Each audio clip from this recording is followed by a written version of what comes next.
علشان بنحضر لمهرجان بحر النجوم. بحر النجوم؟ سائل المهرجان له كتير زمان، وحتى من قبل ما تخلقوا.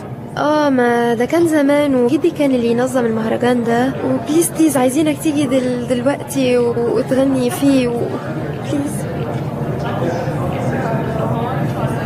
سامحيني يا سارة، ما رح أكون معكم بمهرجان، ولكن رح أشيل لك كارتين، كارت لإلي وكارت لخيي تحضر الحفلة. أوكي؟ ثانك يو. ثانك يو. يعني هو من الاخر كده اعتذر بكل ذوق ورقه، واداني تذكرتين لحفلته الجايه. ده كان يهبل.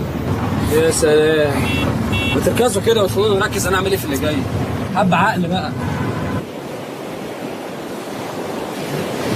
هم دول النجوم اللي لو جم غنوا في المهرجان هينجح وهيكسر الدنيا.